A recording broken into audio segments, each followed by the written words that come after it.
What is going on, guys? Welcome to a quick little video that I want to share with you guys on my personal experiences when it comes to fear, when it comes to stress, when it comes to depression, and all of the, I guess you could say, life conflicts that we have with our mind.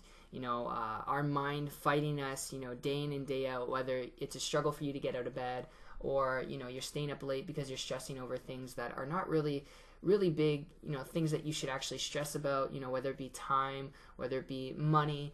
I don't think anyone should stress over that because we're all rich. The fact that you're watching this video right now, you have internet connection. Not many people in the world, in Africa and other countries, they don't have that, and they would consider you rich and you wealthy. So I guess, what I wanted to talk about is not like, predicating to you guys, that you're very lucky and all this stuff, but you are. Is just kind of telling you guys and sharing with you guys my thoughts and experiences when it comes down to coping and controlling anxiety and fear and depression and just what I do. Now, I want to let you guys know I am not a neuroscientist. I'm not a therapist or a psychiatrist. This is just what's worked for me in the simplest form, and I picked most of this stuff up from like Les Brown and Wayne Dyer and a lot of successful people when it comes to mind, body, and soul. And the first thing that I can tell you guys that I apply into my life anytime I feel tired, fatigued for absolutely no reason, and I've slept in a lot, and then I get a lot of anxiety because I'm not doing the work that I need to do, and then I start fearing because if I don't do the work, then I'm going to fall behind and I won't be able to do the things that I want, and that builds up really quickly for me personally. And the first thing that I do when I start feeling any of those little symptoms, and you can kind of tell when you get them, they're different for everyone. Usually I get anxiety first. Not severe, some people get really severe stuff, but when I start feeling it, the first thing I do, guys, is I change my physiology. Alright, and I picked this up from Tony Robbins, alright? I change my physiology because when you can change your physiology, alright, you change the chemistry in your brain, alright? You send off neurons in your brain that shoot off to your RAS, your reticular activating system, which changes the body movements and energy, alright? And endorphins shoot off in your brain, alright, giving you more energy, feeling more fulfilled, okay?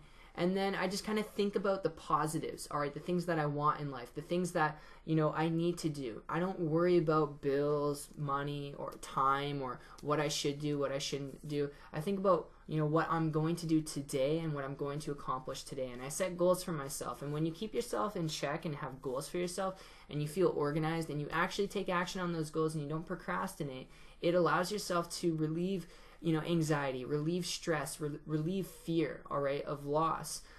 Because as human beings, we tend to veer towards pleasure and away from pain, yet it's funny enough, we always find ourselves the majority of time, in pain and in fear and in, depression, depressing states.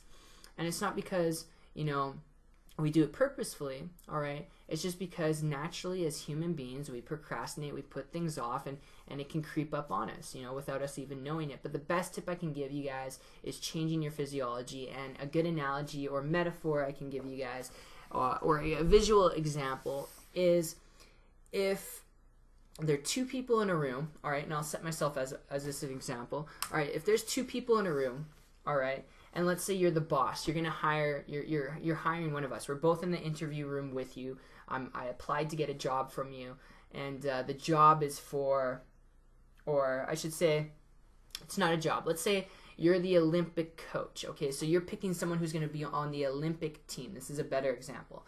All right, so you're the Olympic coach. You're picking someone to be on the Olympic team. Now, who are you going to pick?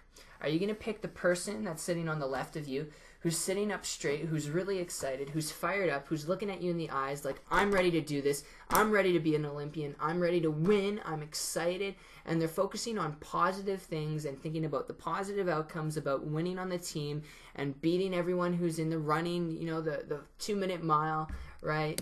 If you think about that, and that person who's thinking about that, do you think that the coach is going to pick that person? Or do you think that the coach, the Olympic coach, is going to pick the person on the right who's sitting there like this?